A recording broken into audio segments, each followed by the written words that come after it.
Welcome back on everybody to what is the 20th episode of the StricklyNFL podcast. Thank you guys for being with me for these 20 episodes. Thank you guys for following through the season with me and with Jeff as well. Today, I'm just going to be on here by myself previewing the Super Bowl. I'm going to be talking about some other things as well as the NFL awards were handed out last night. This is being recorded Friday morning. They were given out Thursday night last night. And some more of that stuff on tap. So before getting into anything further, as we all know, as we've known for a while, it is playoff time, and the usual suspects are back heading to Vegas for the championship, the Chiefs and the Niners, obviously. So our partners at BetOnline, they are your number one source for all your football odds, stats, trends, parlays, prop bets, anything you name it, they got it. Um, like I said, spreads as well. You can also bet on things like the coin toss and the color of the Gatorade if you are just in love with gambling. BetOnline is going to be a number one source for all that stuff. Head over there today to get in on all the action.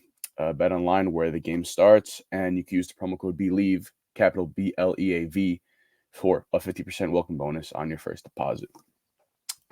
Additionally, the Strickland does have a Patreon where I assume you're probably listening to this podcast if you are, but if you're not, it does have a $3, $6, and $9 tier.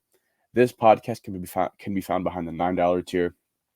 In the $6 tier, you're gonna get access to a bunch of stuff like our Discord, the Strickland, the Knicks mailbag, 5% discount on a lot of our merchandise in the Strickland store, and the Friday edition of Pod Strickland with Schwinn, and I believe that's Prez on there. Further, there is a $15 tier, a $30 tier, and a $50 tier, and I believe a $100 tier as well. Various stuff that is very cool in a bunch of those tiers, like co-hosting a podcast, listening in on podcasts and stuff of that nature. So if you want to go over there and support us, that would be great as well. Hopping into things. Obviously, this goes without, much of an introduction needed. The Super Bowl is this Sunday, 6:30, between the Chiefs and the Niners. And I think this is like maybe one of the most consequential Super Bowls in recent memory, just because of the fact that this could be Mahomes' what would it be, third win in 4 years or something like that. Maybe it would be third and five, but it's big time for everyone involved with the Chiefs, right? From him to Kelsey to Andy Reid. You have a chance for all these guys to really cement themselves as, and Steve Spagnuolo as well, as some of the best to ever play their position. And obviously they're there already. Andy Reid is already one of the best coaches, but if he wins this third Super Bowl, he's probably the third best coach of all time, somewhere around there. After Lombardi, Belichick. I think he has a real case for that. Spags, obviously, the titles he's won with the Giants. Winning more over here with the Chiefs. I don't know if that would put him at 4 or 5, but it would just cement him as one of the best defensive coordinators of all time as well. And although I don't think Travis Kelsey is near the GOAT conversation for the tight end spot, I think it's pretty obviously like Gronkowski. I think Shannon Sharp is probably still better than Travis Kelsey at his prime as well, but he's up there at that point, and I think if you want to give him the third spot, like I think that's very well warranted if he wins the Super Bowl as well. I think he has the most 1,000-yard receiving seasons in a row for a tight end already, and if he comes back next year, which if they win, I highly doubt he comes back, but if he comes back, he could add another season to that milestone. And the obvious other kind of elephant in the room is if Mahomes wins again, and at that point, I think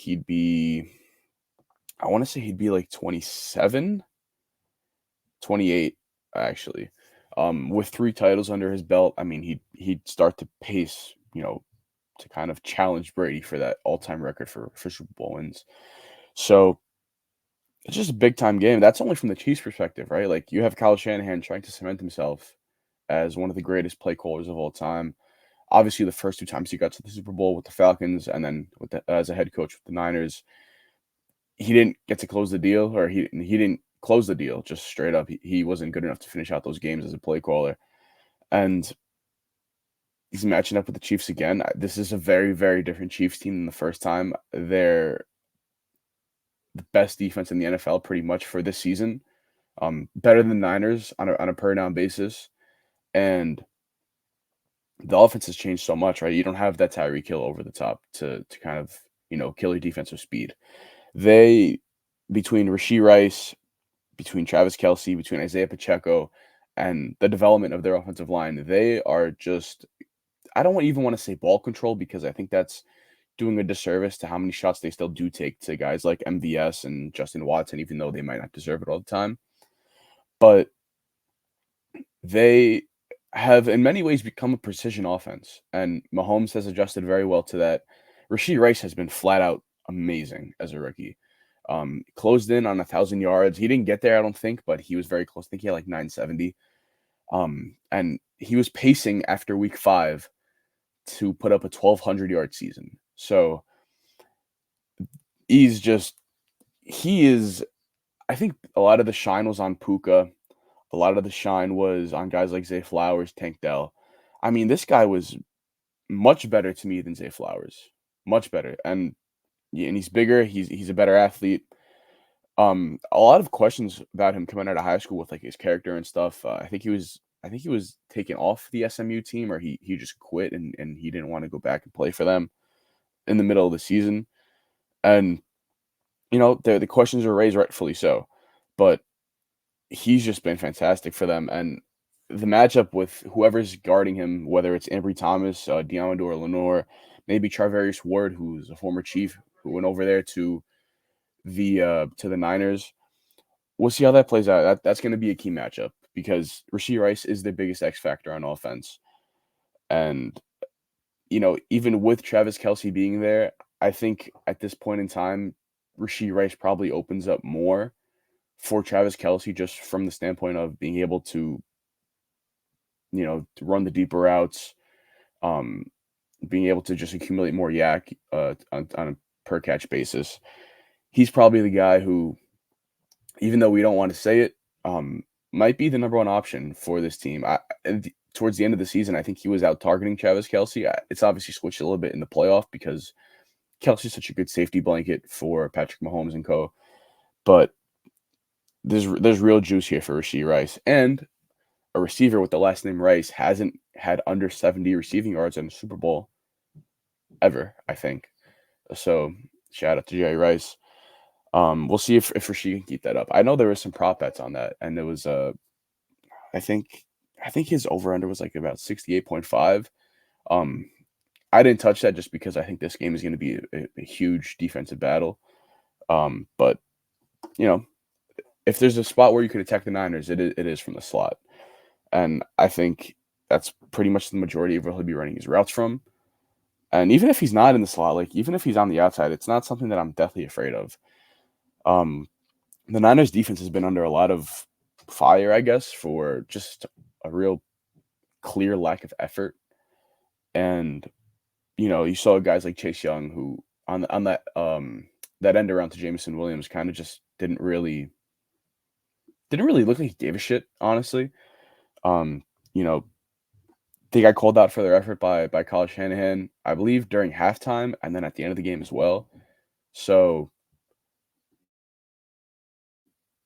so it's gonna be interesting to see. Um, I think the loss of Joe Tooney for the Chiefs is really, really, I don't want to say neglected, but against the team that has Javon Hargrave, Eric Armstead, in the middle of their defense, that is that is a tough loss. Creed Humphrey and Trey Smith, they are always going to be two of the best guys at their position, year in year out. I can't believe Creed Humphrey was a third round pick. That was a colossal miss by the NFL. Going into, sorry, second round pick, but it was the end of the second round. And going into that draft process, he was a first rounder through and through. Draft comes around, starts falling for no reason. I don't remember if there was a good one or not. I don't think there was. And it just never made sense to me. Of course, the Chiefs of all teams have to be the guys to swoop in and get him. Um, on the other side of the ball for the Chiefs defense, for the Niners offense, I mean, can we just see a team not get what's the word? Not get kind of nervous and lose their identity when they play the Chiefs. I mean, just the fact that the Ravens didn't run the ball as much as they could have last week against a team that struggles guarding inside zone just kind of baffled me, really, especially when you have a guy like Lamar. I know there's been a lot of people on Twitter talking about how Lamar might have been, playing a certain way to prove a certain subset of people wrong. Whether that's true or not, I won't be the guy to kind of say that. But what I will say is the play calling was suboptimal, and it's funny because in a game like that where you don't really want to challenge the Chiefs over the top, you really want to, like I said, run the ball on them. They could have used Greg Roman, as funny as that is to say. But they probably also aren't in that spot if they kept Greg Roman. So whatever, it's a little funny. I think the matchup to watch is, I'm biased because I'm an Lion guy, but Chris Jones against that interior line for the Niners. Jake Brendel, former Giant John Feliciano, who went to San Francisco and became a borderline all-pro guard, which is just absolutely ridiculous. More evidence of somebody leaving Bobby Johnson and becoming an absolute dog. So there you go. Hate that guy. Aaron Banks, the left guard. This is going to be a tough matchup for all those guys. Obviously, Chris Jones is right up there with the Aaron Donalds, Dexter Lawrences of the world, and he's been on this stage before. So, what them and how they can potentially dictate this game if that inside zone gets running on the Chiefs defense, that's going to be a big storyline. I also think that George Kittle maybe won't get really loose in the receiving game, but if there's a game where people are going to look at and kind of give him his flowers for just being an absolute great player and great blocker in the run game, this could be one of those games. Inside zone, obviously, you're relying heavily on the tight end, whether it's kind of running an inverted inside zone where he's coming back around and wrapping, or if he's just following the typical block scheme and adding another gap in it. It's going to be one of those games where, I just raved about Travis Kelce earlier on, but George Kittle, to me, has been the best tight end in football for the last, 3 years. And he doesn't have the stats Kelce has, but if you switch them, I think he could have the same stats as Travis Kelce. He doesn't get the same target share. He doesn't get, obviously, just the sheer amount of passing volume in their offense. And the obvious other thing that he hasn't had that Kelce's had is Kelce's had Patrick Mahomes, and Kittle's had Jimmy G, Sam Darnold, Trey Lance, Brock Purdy, obviously. So, as well as just a lot more overall talent around him with Debo, Ayuk, CMC for the last 2 years. So he's somebody I really hope he gets his flowers. Whether that's just him having a big game in the past game, or just springing a block for a McCaffrey touchdown and then getting recognized for that. I love George Kittle. I love everything he brings to the game, and I think he's one of the most underrated players of the last 10 years, really. Like he's up there for me in that regard. Moving on. Brandon Ayuk, Debo Samuel. What do you do with these guys, man? What do you do with these guys? McDuffie is obviously going to be in the slot a lot, so you're going to be relying on Joshua Williams. You're going to be relying on L'Jarius Sneed, who's really been fantastic for the Chiefs. I think he's a free agent after the season, or just I think it might be next season. But round 4 guy who became really nearly a true cornerback one these last couple of years. His growth has been fantastic, and the kind of yak prevention versus yak accumulation battle between everybody in the Chiefs secondary and Ayuk, Debo, CMC, Kittle is a major swing factor to me in this game. I think that might be, even though I mentioned Tooney before and that matchup with Hargrave and Armstead, I think that is one of the biggest swing spots in this game, because if you can shut down that yak, right, with those guys, I don't see a reason why Casey can't hold up in the run game against this line, just based off of the level of personnel the Niners have. Obviously, Shanahan, if he finds a weakness like we talked about earlier with that inside zone, and he really keeps attacking it, different story. But when you're talking about just the Jimmy and the Joes instead of the X's and O's for these guys, Karlaftis, Mike Dana, Chris Jones, Nick Bolton, Willie Gay, Leo Chenal, even Jamari Connor, who comes down a lot from the safety position for them. Those guys are tough in the run game, man. They tackle really well. And this is going to be a game where Brock Purdy has to have a lot more on his shoulders if that yak's not going on. And we'll see how he responds, right? If the Chiefs get up early, like there's no guarantee on how the Niners can. We haven't really seen them play from behind two scores. I know they got behind in the Packers game, but there wasn't really a lot of emphasis on Brock Purdy to even carry them. The last drive in the Packers game, he was hitting his checkdowns down the field, and that's all well and good. He took what the defense gave him, but he didn't make any outstanding play.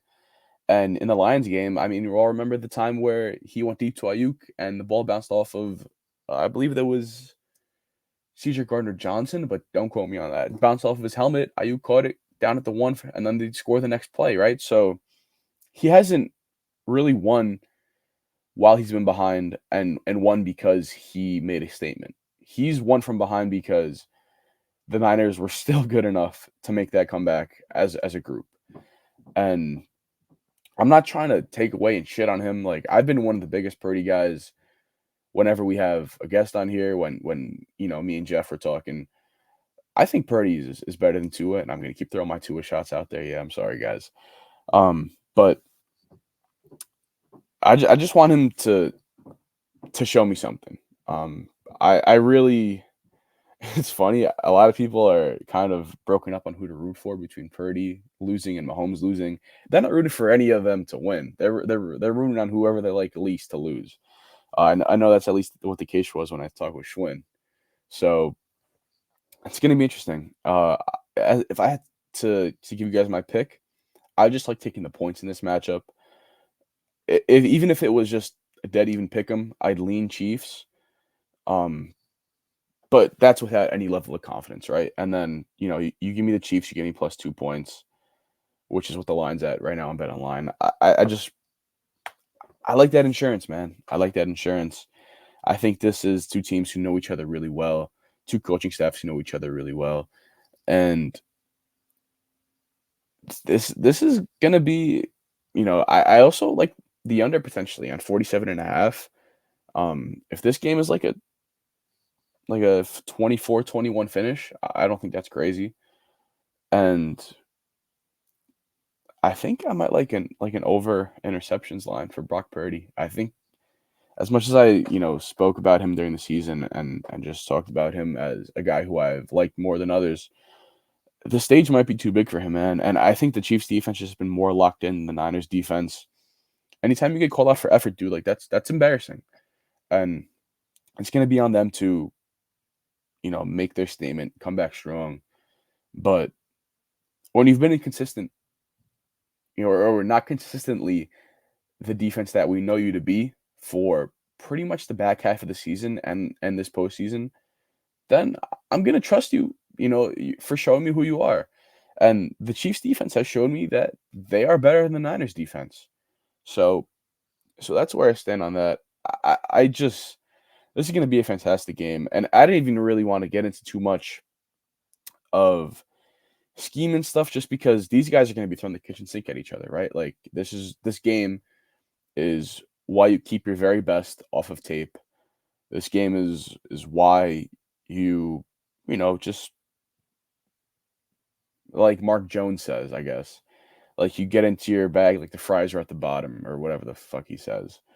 They're gonna be pulling stuff out of their ass. There's gonna be crazy blitzes. There's gonna be sim pressures. There's gonna be, X, Y, and Z.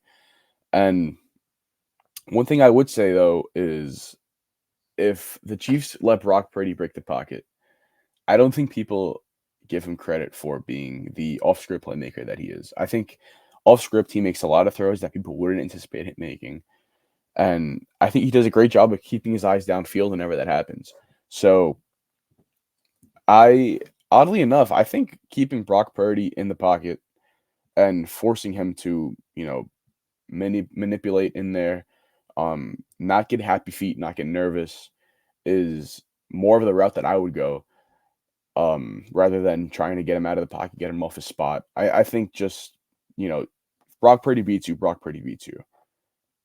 Whereas on the other hand, Mahomes is, oof, man, Mahomes is so locked in. I think this is the best football he's ever played in his life. And against this defense that really hasn't, like I said, been fantastic um, through the back half of the season. If they can just manage Nick Bosa, dude, it's really, really hard for me to not start loving Chiefs +2.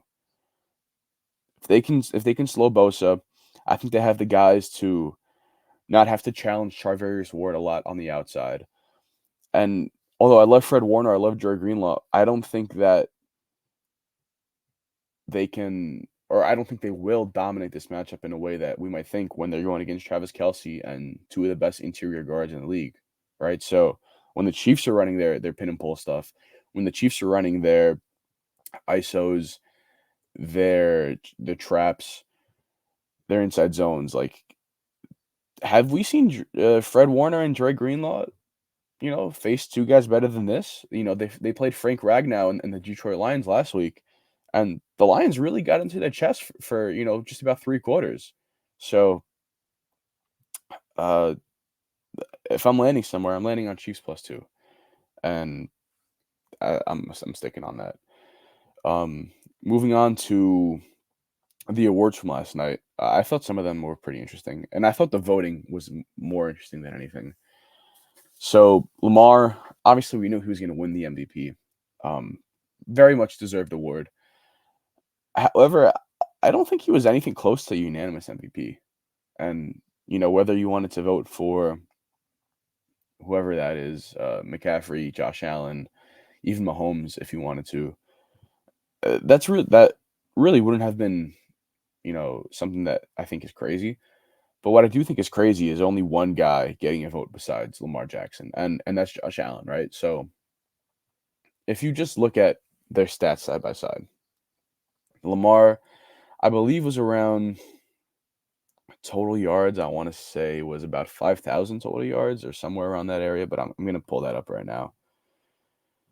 So Lamar was at, for passing yards, 3,700, for rushing yards, 800, in 16 games, right? So he didn't play one game. He got up to about 4,600 yards and 24 touchdowns in the air, 5 on the ground, so almost 30 touchdowns, 7 interceptions. I'm not even gonna really put too much stock into fumbles just because I don't really care about them too much unless you're Daniel Jones, because he fucking then Josh Allen.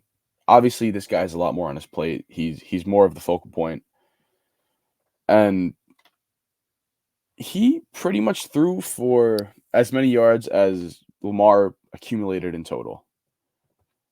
Passing game, 4,300 yards, 29 touchdowns. Right there, that's pretty much all the production that Lamar gave the Ravens this season. And then you add in the run game, 500 yards, 15 touchdowns over there.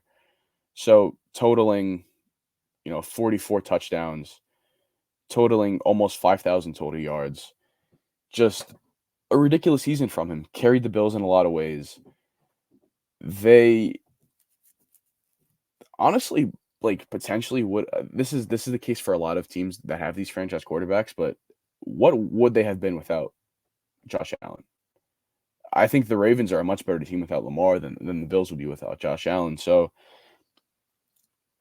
that, I don't think he was properly represented in the MVP voting. That's where I'm going to leave it at. I know it's fun with the interceptions and just kind of like the dumb shit that he does a lot of times, right? Like, he does throw into double teams. That's what he's going to do. But when you look at sacks plus fumbles plus interceptions, and I always said I don't love the fumble stat, but it's a turnover at the end of the day. Lamar had more sacks, fumbles, and interceptions than Josh Allen did. So at the end of the day, like, I don't think that argument that Josh Allen is some turnover machine is really in good faith. And to my point as well, like, we saw both of these teams in the playoffs against the Chiefs defense. And I'll just leave that right there because we saw Josh Allen not really carve him up, but he played great and Lamar didn't. So I digress on that. Furthermore, McCaffrey, offensive player of the year, very deserved. Could have been him, could have been Tyreek. Um, no really right or wrong answer. But I just like him getting the recognition for, what he did as a running back, leading the NFL in scrimmage yards, touchdowns from scrimmage, rushing yards, first downs, explosive runs of 10 yards or more. Just dominant all around season. One of the best running back seasons that I can really remember. Maybe I'm just missing somebody, but like, dude, this season is like up there with LaDainian Tomlinson and stuff. So I think that's a very much deserved award. Defensive player of the year. This one was talked about a lot between TJ Watt sending out a tweet and kind of just being salty that Myles Garrett won it over him. Dude, Myles Garrett was fucking ridiculous this year. I don't think anybody should be complaining about this. I think he carried their defense for a lot of stretches this season. And when you just look at what he did, second in pass rush win rate with a 30% mark, while being the third highest double team player at 29% double team rate. Just absolutely ridiculous. He was lining up everywhere. Whether that was, sometimes lining up over a guard, lining up in a 3-tech, 5-tech. Dude, this guy is just the combination of quickness, size, power, speed, clothing speed, technique. Like, this is the beginning of his prime. And if he doesn't stack up, or he's been in his prime, but this was really so far his crown jewel of a season in his NFL career. And I think he could close out with 2 or 3 more of these awards. So, JJ Watt, obviously great. TJ Watt, obviously great player. One of the best, 3, 4, 5 best pass rushers in football. But he didn't do what Myles Garrett did this season. And beyond that, I'm just glad nobody fucking tried to make a case for Micah Parsons because that would have been ridiculous. Rookie of the Year, CJ Stroud. I mean, what is there to really talk about with that award? Just one of the best rookie seasons we've ever seen from a quarterback. Will Anderson Jr. winning Defensive Player of the Year. This was the second time in a row that the same team took home Offensive and Defensive Player of the Year. Obviously, the Jets last year took it home with Brees and Sauce Gardner, who followed up with absolutely fantastic sophomore seasons. But Will Anderson, just a lot of people question that trade up, and I did so myself as well, especially when it came out that they gave their own first round pick in that trade up. But they actually turned out to be a later pick than the Browns were this year, which was the other first round pick that they could have given up. So kudos just to everybody over there. Nick Caserio, the GM, D'Amico Ryans, fantastic rookie head coach season, deserves all the love. Bobby Slowick, he's coming back next year to stay as the OC. Just great stuff going on in Houston. Tank Dell, Nico Collins, just absolutely, bona fide playmakers. Devin Singletary, they got a ton of juice out of Devin Singletary this year. Yes, I'm not going to talk about the offense because we're talking about Will Anderson Jr., but just I love everything Houston did. Will Anderson Jr., ridiculous. 26% pass rush win rate. 6th most in run stops, 36%.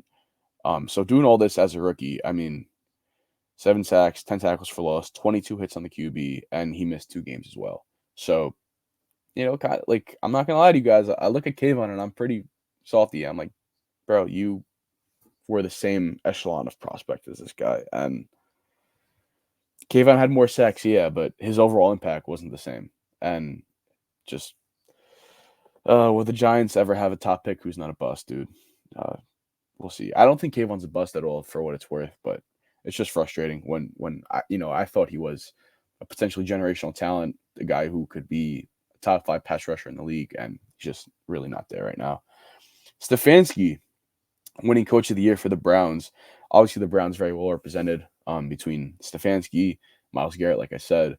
Joe Flacco also won Comeback Player of the Year. So Um, Great stuff over there in Cleveland. Um, People were talking about D'Amico winning it.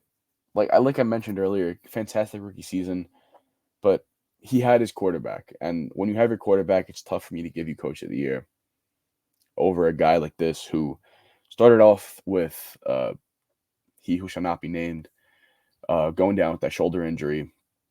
Then they get into also Nick Chubb with that gruesome knee injury. I think in week 1 or 2 of the season. But they bring in Joe Flacco. They also tried out like Dorian Thompson Robinson and among a few other guys. But Joe Flacco comes in. He gets everything he possibly can out of Joe Flacco. Mark Cooper's putting up huge numbers. David Njoku's putting up huge numbers. Jerome Ford is ripping off runs. This was one of the best coaching jobs I can really remember. When you just lose two pillars of your offense like that in the starting quarterback that they had and Nick Chubb, it's it was dynamic to see how Stefanski was able to adjust as the season went on. So, very well deserved for him. Very well deserved for Joe Flacco. And I'm not even gonna really touch on comeback too much. Flacco, DeMar Hamlin, whatever the case may be, whatever. Um, for the draft, looking forward to it. I don't know why there's been a lot of rumors about the Bears trading out. I don't think that's happening. I just wanted to say that on here. Um, but going forward for the draft, I am going to be doing a lot of draft profiles starting around mid March up until the draft in April. Um, Positional groupings, big board, all that stuff. So exciting time. Uh, Thank you guys for tuning in with me for this episode. I know it was a monologue episode, but I hope you guys enjoyed. A lot more interactive stuff coming. I'm gonna have those draft profiles I was talking about. They're gonna be up on Twitter, a bit more in depth for anybody in the Strickland Discord, in the football section. So that'll be up all there for people to check out. And thank you guys for listening, not just for this episode, but throughout the season with me. And let's have a great Super Bowl. Hopefully Chiefs +2 cashes, and I'll see you guys in the next one. Thank you. Take it easy.